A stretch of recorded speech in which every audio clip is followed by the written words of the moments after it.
Assalamualaikum warahmatullahi wabarakatuh.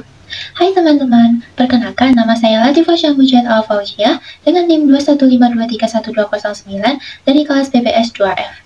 Di sini saya akan menceritakan kembali mengenai peristiwa Perjanjian Giyanti. Perjanjian Giyanti adalah perjanjian antara VOC dan Kerajaan Mataram yang ditandatangani pada 13 Februari 1755.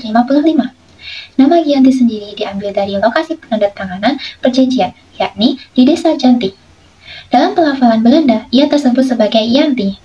Tempat tersebut sekarang dikenal sebagai Dukuh Kerten, Janti Harjo, Karanganyar, Jawa Tengah. Perjanjian Giyanti dikenal juga dengan siasat VOC memecah belah Kerajaan Mataram. Perjanjian Giyanti merupakan sebuah peristiwa besar di masa silam. Perjanjian ini lahir sebagai sebuah kesepakatan segitiga politik antara Pakubuwono III, Pangeran Mangkubumi, dan Perserikatan Dagang Hindia Belanda atau VOC pada 13 Februari 1755. Perjanjian Giyanti ini dibuat dalam rangka meredam api konflik yang telah terjadi berlarut-larut pasca perpindahan Keraton Kartosuro ke Surakarta. Pada waktu itu, Mangkubumi yang membantu Pakubuwono II dalam meredakan api konflik mendapatkan hadiah berupa sebidang tanah dari Pakubuwono II. Namun, luas tanah yang diberikan rupanya menimbulkan kecemburuan. Salah seorang pangeran lalu mengeluhkan ketidakadilan terkait hadiah tersebut kepada Gubernur Jenderal Baron van Imhoff. Sang Gubernur Jenderal di Batavia kemudian mengeluarkan keputusan yang membuat tanah tersebut tidak jadi dimiliki oleh Mangkubumi. Setelah saat itulah pecah perang Mangkubumen. Puluhan ribu prajurit Belanda dan prajurit Jawa tewas. Perlawanan ini mendorong gubernur dari VOC untuk Jawa Utara, Nicholas Hartig, mengambil tindakan untuk melakukan perundingan dengan Pangeran Mangkubumi. Setelah berkali-kali melakukan perundingan, Hartig bersepakat dengan keinginan Pangeran Mangkubumi yang juga hendak menjadi penguasa di Jawa. Pada 23 September tahun 1754, nota kesepakatan antara VOC dan Mangkubumi telah terlaksana. Dan nota tersebut disampaikan ke Pakubuwono III, sang pengganti Pakubuwono II. Nota tersebut mengatakan bahwa Pangeran Mangkubumi mendapatkan wilayahnya. Pada 4 November 1754, Pakubuwono III menyatakan persetujuannya terhadap hasil perundingan Gubernur Jawa Utara dengan Mangkubumi tersebut. Surat pernyataan itu disampaikan oleh Pakubuwono III kepada Gubernur Jenderal VOC Jacob Mossel. Kesepakatan ini mendorong terjadinya sebuah perjanjian besar yang ditandatangani di Desa Giyanti. Penandatanganan perjanjian Giyanti ini menjadi pangkal dari terbelahnya tanah Jawa menjadi dua bagian, atau yang dikenal dengan istilah Palihan Nagari.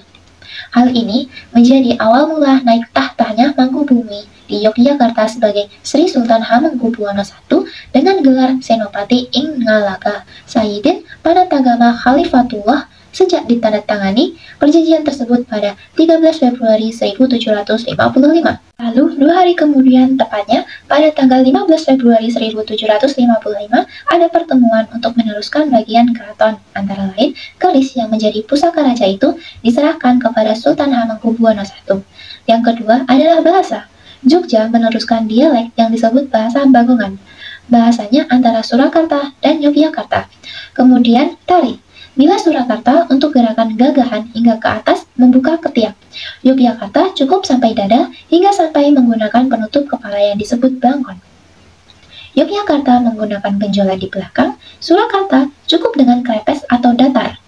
Masyarakatnya itu lalu terpecah dalam hal penampilan atau gaya dan klaim antara Wong Sala atau Surakarta dan Wong Yogya atau Yogyakarta. Ada beberapa wilayah Jogja, sekelilingnya wilayah Solo. Ada beberapa wilayah Solo, sekelilingnya wilayah Jogja, sehingga mengakibatkan kecenderungan untuk konflik di antara kedua kerajaan itu. Sementara itu, pasca perjanjian Giyanti, Raden Mas Said atau Pangeran Sambernyowo yang dahulu membantu Pangeran Mangkubumi masih terus melakukan pemberontakan. Seperti halnya Mangkubumi, Pangeran Sambernyowo yang juga Trah Pakubuwono turut menuntut hak sebagai penguasa wilayah. Dalam gerakannya pada Oktober 1755, Pangeran Sambernyowo berhasil mengalahkan satu kelompok pasukan VOC. Kemudian, pada Februari 1756, ia juga hampir membakar keraton yang baru saja didirikan di Yogyakarta. Setelah perang bertahun-tahun, VOC akhirnya menyudahinya dengan penandatanganan Perjanjian Salatiga pada 1757.